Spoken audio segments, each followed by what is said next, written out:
La primera lectura lo voy a pasar así como aludiendo, porque me quiero centrar en el Evangelio.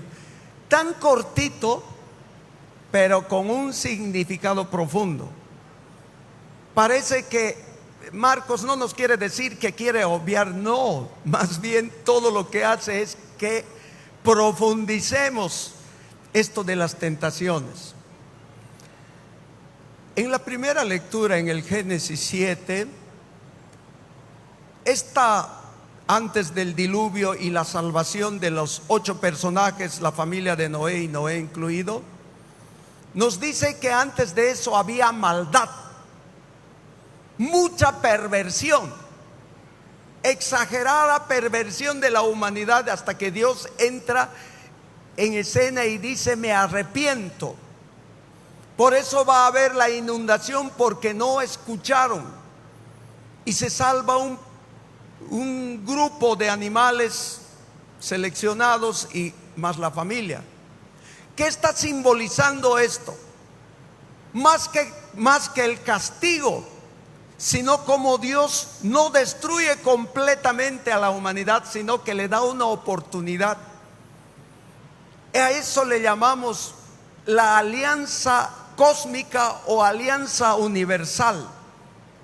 Cuando las niñas o los jovencitos cuestionan por qué Dios no castiga a los malos, por qué Dios no lo destruye, aquí está la respuesta. En esta lectura de la primera lectura, ahí está la respuesta, porque Dios no quiere más castigar. ¿Qué promete? Promete y dice: les voy a dar mi señal, la señal del arco. ¿Qué le llamamos a eso? Arco iris. No destruiré más, les daré una oportunidad. A partir de este momento, el Señor no va a destruir más y se va a comprometer con la humanidad y con el cosmos, con la naturaleza. Por eso va a decir en esta lectura de la primera, si ustedes van al Génesis 9, 8 al 15, 4 veces va a pronunciar los seres vivientes: con ustedes y los seres vivientes. O sea, no es un pacto solo con Noé, no es solo con Noé, sino con todos los seres vivientes. Y una y otra vez va a decir: pero lo más importante es esto: aunque el ser humano sea el peor pecador, no lo va a ser hasta el final de los tiempos. Dice: yo estableceré mi alianza con ustedes, los mortales, y no volverán a ser exterminados por las aguas del diluvio, ni habrá otro diluvio para devastar la tierra. Pero les daré una señal, la señal de la alianza que establezco con ustedes. Yo pongo mi arco en las nubes como un signo de alianza en la tierra. Para cerrar, Pedro en la segunda lectura va a decir que esta primera lectura es como una figura del bautismo. Dios no está para destruir, por muy pecadores que seamos. Dios va a estar hasta el final acompañándonos. Les pregunto: ¿por qué hubo el diluvio? Porque había maldad, corrupción, había de todo. En nuestros tiempos, ¿qué hay? Peor, mucho peor: sodomía. ¿Saben a qué me refiero con sodomía? Homosexualismo. Como en Sodoma, en Gomorra, hay ideologías, hay tráfico de niños, hay de todo hoy en día. Por eso la pregunta queda inválido: ¿por qué Dios no destruye a la humanidad, a los malos? Porque Él se comprometió nunca más destruir hasta el final. Incluso Dios no solo nos va a dejar a la humanidad a nuestro libre albedrío, a nuestra libertad, sino va a descender. ¿Cómo? Con su Hijo. Va a asumir nuestras culpas. Por eso es tan importante el bautizo. Por eso Pedro va a decir en esa carta de la segunda lectura que es necesario sumergirnos con Cristo, no solo para purificarnos, sino para hacernos conciencia pura. Se los leo. Dice en la segunda lectura: en el diluvio se salvaron 8 apenas a través del agua. Todo es figura del bautizo por el que ahora ustedes son salvados, en el que ahora el que no consiste, el cual, perdón, no consiste en la supresión de una mancha corporal. El bautizo no es solo pureza o limpieza, sino, ojo, que es el compromiso con Dios de una conciencia pura, renovación por dentro para la resurrección, por la resurrección de nuestro Señor Jesucristo. El bautizo no solamente era purificarnos del pecado original, no solo era purificarnos de esa mancha del pecado, ante todo es para entrar con esa conciencia limpia, con el corazón puro, renovado por la resurrección de Cristo. Más o menos, ojalá se haya comprendido, nuestro bautizo en el pasado ellos tenían, hago una pequeña recapitulación. ¿Se salvaron de qué? Del diluvio. A eso lo vemos como una señal del bautizo. Hace un pacto el Señor. ¿Cuál era la señal? El arco iris. Hoy en día, la nueva alianza, ¿en qué consiste para los cristianos? La Eucaristía. ¿Cuál es el signo de salvación? La cruz. Porque ahí es donde el Señor carga todos nuestros pecados. Y para nosotros de purificar nuestro corazón, nuestra conciencia, ¿dónde? Sacramento de la penitencia que llamamos confesión. Listo, ahí cierro. El que tenga oídos que escuche, si no, sigan durmiendo, descansen en paz. Mis hermanos queridos, no podríamos entender el Evangelio si no remitimos unos versículos más atrás. Marcos 1, 9 al 11. ¿Qué sucedió ahí? ¿Qué sucedió? Sin ese acto, el Señor no hubiese sido llevado al desierto.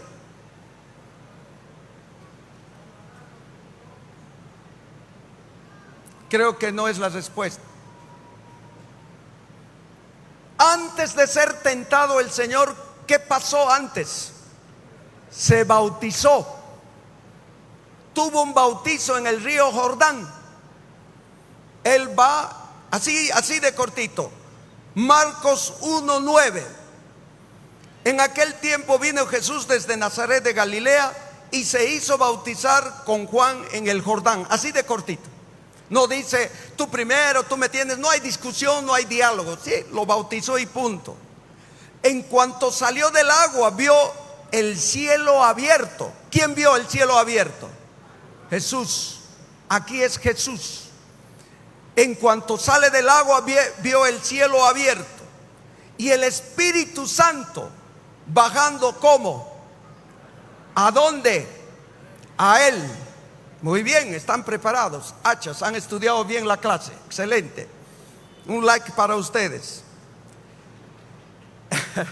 Y escuchó una voz del cielo. ¿Quién escucha? El mismo Jesús. ¿Quién habla? ¿Qué dice? Tú eres, le está diciendo a él. En otros pasajes va a decir, él es al pueblo, pero en este caso es directo a él. Tú eres mi hijo querido, mi predilecto, mi predilecto.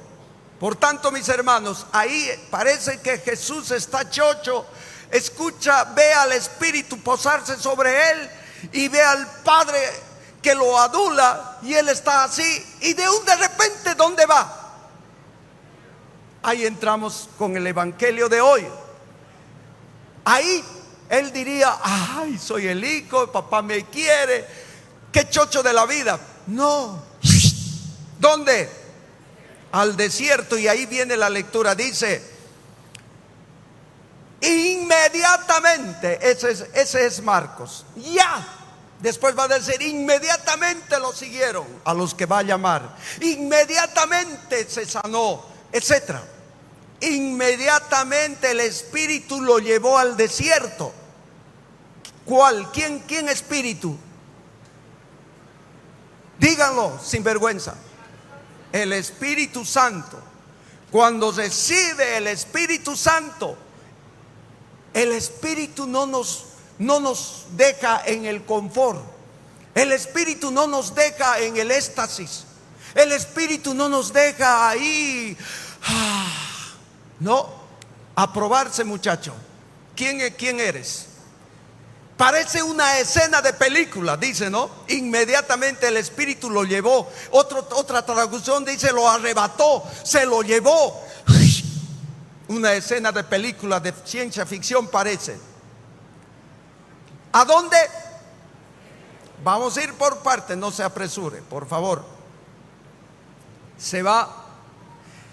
Pues ahora, en este caso primero voy a ir, después vamos a ir aterrizando en qué consiste el Evangelio. ¿Por qué Marcos no le da tanta importancia? En realidad le da, pero a su estilo le da importancia a las tentaciones. Mateo y Lucas van a expresar, detallar, van a decir que al final de los 40 días, ¿qué pasó?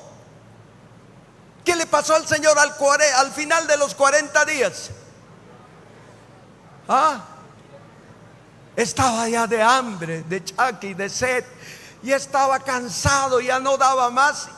Para Mateo y Lucas dice que al final ya le va a tentar ¿con qué? ¿Con qué? Con comida. Pero aquí no hay eso. Directamente va a decir, lo llevó y listo, fue tentado durante 40 días. Este llevar del Espíritu nos hace entender a nosotros también, mis hermanos, que nosotros también, llegado el momento, nuestra vida entera va a ser tentaciones, llenos de tentaciones. Y aquí Marcos nos da una imagen, una esperanza para poder vencer al mal. Empuja a Jesús al desierto. Este espíritu que ha recibido en su bautizo está en acción con Cristo. Lo va a llevar, pero no lo va a abandonar. Va a estar con él. ¿Qué quiere decir desierto? No me duerma por ahí, yo los estoy viendo. Iris, no me duerma. ¿Qué quiere decir desierto? Desierto es lugar de prueba. Como en el Antiguo Testamento, el pueblo había salido y había vagado 40 años volteando como peto refresquero, nunca pudo llegar a la tierra prometida. Moisés sufriendo, habían tentado al Señor, se habían rebelado. El desierto es lugar de prueba, lugar de dolor, lugar de sufrimiento, lugar de vaciedad, lugar también de alianza. Pero así como dice el Salmo 95, Meribá y Masá, cuando sus padres me habían tentado, aunque habían visto mis obras. El desierto es un lugar, hermanos, de nuestra vida.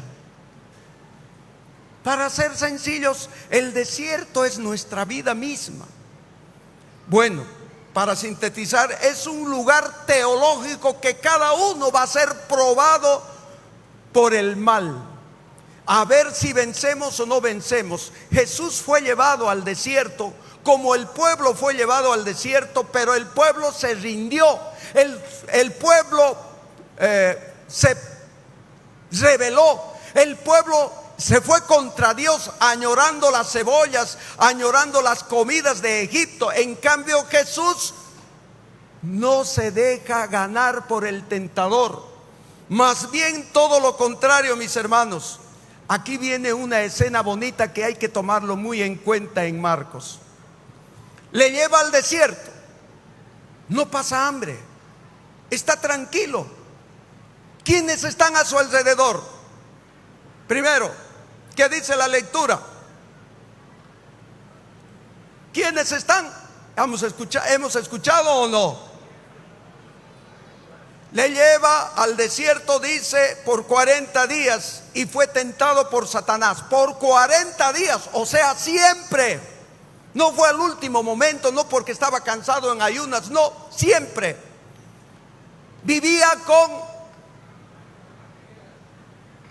con Juancho, ¿con quiénes vivía?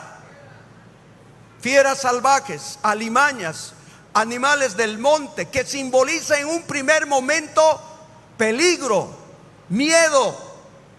Pero después Jesús va a convivir con los animales salvajes en paz. Nos hace recuerdo al Génesis, cuando los animales podían estar, el león, el venadito, el tigre, el oso, etcétera. Estos entran en armonía con Jesús porque no le hacen daño. En primer lugar, dice, Satanás estaba ahí. Segundo, estaban las fieras salvajes, que están como domesticados, no le hacen daño. Jesús está reconciliando a la creación entera. Después, ¿quiénes están? Los ángeles. ¿Qué simbolizan los ángeles? ¿Qué simboliza la curva sur de Blooming? A ver, ¿qué simboliza los ángeles? Presencia de Dios. Presencia de Dios. Jesús está con el Espíritu, con la fuerza del Espíritu recién bautizado. Están los animales que simbolizan peligro, pero al mismo tiempo armonía. Después están los ángeles, presencia de Dios. ¿Qué hacen los ángeles? Se miran del palco, le miran así, ¿qué hacen?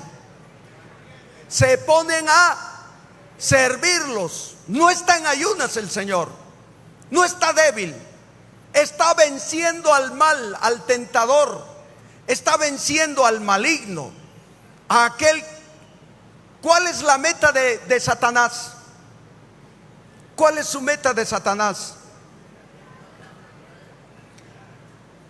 Él es el marginado, el expulsado de Dios.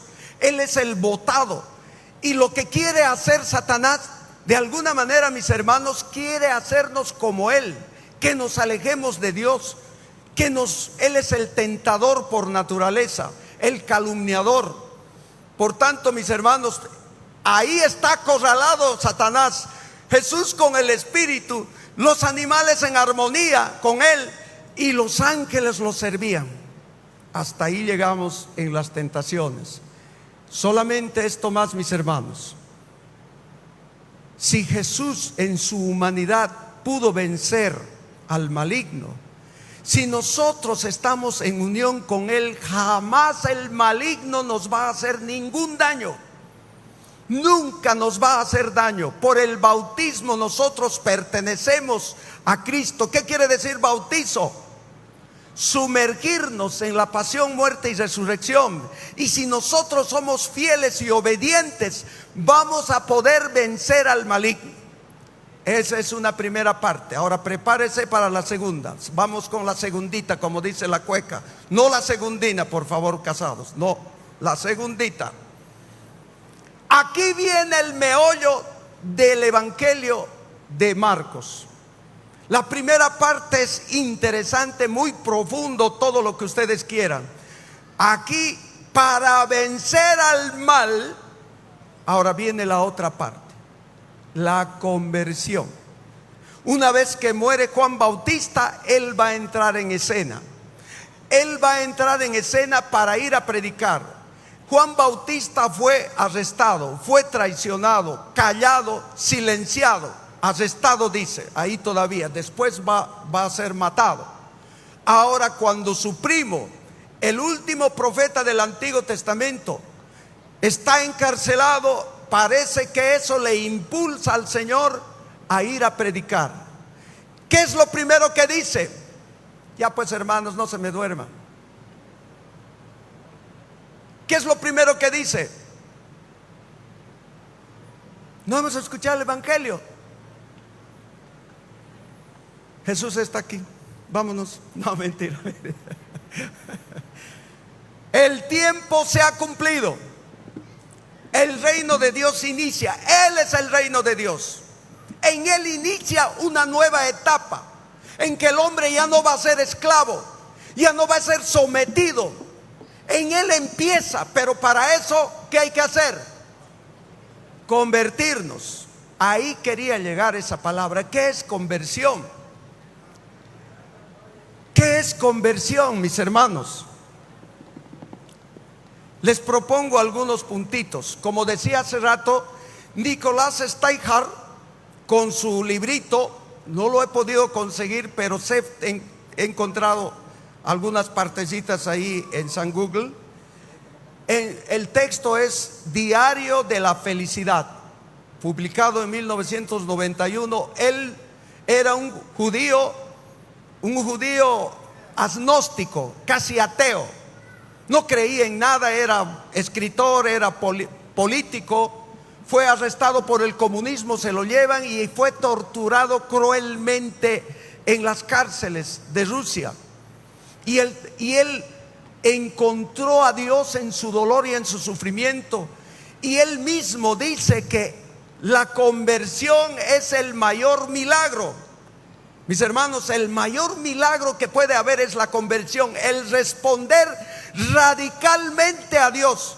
La conversión no es cambiar de actos de bolsillo a bolsillo, no es hacer actitos, venir a misa todos los días, rezar el rosario. Eso no es conversión para él. La conversión es un cambio radical, profundo desde el corazón y la vida entera. Por eso él va a decir que la conversión es la experiencia pascual. Quien se convierte está resucitando. Quien se convierte está dándole todo a Dios. Por eso va a decir, ni la resurrección de Lázaro, ni la resurrección de la hija de Jairo, ni la levantada del paralítico son milagros. Pero el mayor milagro es que su hijo, su criatura, le diga sí al Señor de manera radical. De manera radical. Y yo les pregunto, ¿estamos convertidos? ¿Sí o no? No estamos convertidos. No estamos convertidos. Si estuviéramos convertidos, estuviéramos como locos, como lo fue San Juan, como lo fue apóstol Pablo, como lo fue Francisco.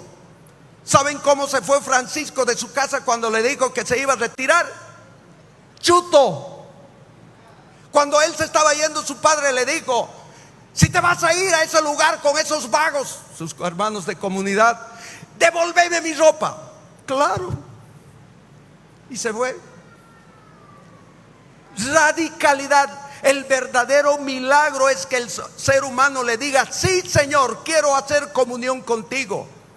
Por tanto, mis hermanos, esa experiencia pascual de conversión es un proceso grande. Nosotros estamos unos en el A, otros en el B. Estamos en un proceso de conversión, pero nos falta mucho.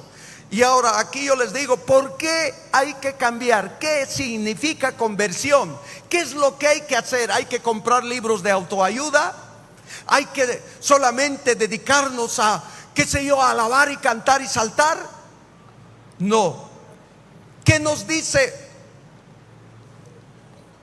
Marcos 7, 21 al 23? El tiempo de Cuaresma, antes de esto, de mencionar el texto, el tiempo de Cuaresma, mis hermanos, es un tiempo de interioridad, de revisar profundamente, honestamente, nuestro corazón, nuestra vida interior. No superficialmente, no haciendo ayuno un día, comiendo, no comiendo carne, comiendo por toneladas pescado, yendo a misa apenas, yendo a jueves de ceniza. Eso no es conversión, es hacernos la burla de Dios. Eso es hacernos la burla de Dios con actos superficiales. ¿Qué es lo que propone Marcos en Marcos 7? Lo menciono porque los únicos que traen o tienen sus Biblias son los de las redes sociales. Muéstrenme sus Biblias. Muy bien, aunque tu esposa es evangélica. Muy bien, hermano. ¿Ahí hay Biblias? Ah, sí, trajo su Biblia. Marcos 7, 21. ¿Por qué hay necesidad de entrar en el corazón? Porque para Cristo en el corazón está toda la perversión. Escuchen esto. Hay que lavar el corazón, hay que trabajarlo. 21, Marcos 7. Porque de adentro del corazón de los seres humanos salen los malos pensamientos, fornicaciones, robos, homicidios, adulterios, avaricias, maldades, engaños, sensualidades, envidias, calumnias, orgullos, insensatez, etcétera, etcétera, etcétera. ¿En cuál se apuntan? Yo en todos. En todos me apunto yo. ¿En cuál se apuntan? Uno por lo menos nos toca. Y si ese uno todavía no nos hemos convertido. Por tanto, la palabra de Dios desde el Antiguo Testamento nos ha ido iluminando para que haya cambio. Si eso no cambia el corazón, jamás va a cambiar. ¿Cuál era la política de Cris y Daniel cuando se vinieron de La Paz? Ellos vinieron como sociólogos. Ellos vinieron a transformar la sociedad, enseñando parte de lo que es el cambio social. Pero fueron traicionados. Cuando se vinieron acá dijeron: hagamos lo que hagamos, la sociedad jamás va a cambiar si primero no cambia ¿qué? El corazón, la vida interior, nuestra vida interior. ¿Qué dice el Deuteronomio 30:10? Seguimos en el corazón. ¿Qué dice Deuteronomio 30:10? Anótense. El Señor volverá a compadecerse de ustedes si te conviertes con todo tu corazón y con toda tu alma. 1 Samuel 7:3. Si quieres convertirse de todo corazón, quiten de entre ustedes a los ídolos y a los dioses extraños, etcétera, etcétera. Tobías 13:6. Tobías 13:6. Anote, hermana, no se duerma. Si vuelven a Él de todo corazón y con toda su alma, Él volverán a ustedes y no les ocultará más su rostro. Siempre apuntando al lado interior. Jeremías 24:7. Les daré un corazón para que me conozcan, pues yo soy el Señor. Ellos serán mi pueblo y yo seré su Dios, porque se convertirán a mí de todo corazón. Profeta Joel 2:13. Rasguen sus corazones y no sus vestiduras. Conviértanse al Señor su Dios, porque es clemente y compasivo. Adentro, primero adentro, después afuera. Primero lo interior. Revisemos en esta cuaresma, empezando por mí. Salmo 50, el miserere. Dice David, después de haber hecho fechorías: un corazón quebrantado y humillado, oh mi Dios, tú no lo desprecias. Salmo 34, verso 19. ¿No hay con qué anotar? El Señor está cerca de los contritos de corazón y salva a los espíritus abatidos. Todo apunta. Mis hermanos, a veces escuchamos: yo tengo el don de liberación, yo tengo el don de lenguas, yo sirvo, yo hago. ¿Qué nos dice San Pablo en 1 Corintios 13? ¿Qué nos dice San Pablo en 1 Corintios 13? ¿Quieren que se los lea? ¿Sí? ¿Se cansaron ya? Tenemos media hora más. ¿Qué les pasa a ustedes? Aunque yo hablara todas las lenguas, 1 Corintios 13:1. Y de los ángeles, si no tengo amor, soy como una campana que resuena por fuera. Aunque tuviera el don de la profecía y conociera todos los misterios y toda la ciencia, aunque tuviera fe como una montaña, si no tengo amor, no soy nada. Adentro, puñalada más puñalada. Ay, perdón, Señor, pero tú nos das con todo. Pero para estar unidos a Él, para vencer al mal, tenemos que transformar nuestra vida interior. Aunque repartiera todos mis bienes y entregara mi cuerpo a las llamas, si no tengo amor, de nada me sirve. Y ahí va a venir la letanía del amor. Mis hermanos, lo interior. Muchos vamos a hacer prácticas externas, pero sin rasgar las vestiduras del corazón. Todavía hay. Denme 3 minutos, por favor. ¿Qué dice en Lucas 3, 7 al 14? Cuando San Juan Bautista está predicando: conviértanse, raza de víboras, conviértanse, renuévense. ¿Qué le van a decir? Lucas 3, 7 al 14. ¿Qué debemos hacer? Se le van a acercar los publicanos. ¿Qué debemos hacer? Se le van a acercar los sacerdotes, esos ni siquiera se acercaron. Los soldados. ¿Qué debemos hacer? No engañen, no extorsionen, conviértanse, hagan lo correcto, etcétera, etcétera. Y finalmente, mis hermanos, finalmente, esta cuaresma es entrar en terapia intensiva del corazón para purificar, para romper la dureza que tenemos por dentro de tanto orgullo, egoísmo, etcétera, etcétera. Si una vez logramos romper Gálatas 5, 22 al 26, ¿qué nos propone San Pablo? ¿Qué nos propone? Eso más. Total, si nos vamos de aquí tarde, ¿no? Yo sé que están cansados, ni modo, están sentados, descansen. Gálatas 5, 22. Aquí adentro, si nosotros, como dijo Nicolás Steinheier, si de verdad aquí cambiamos, se va a realizar el milagro.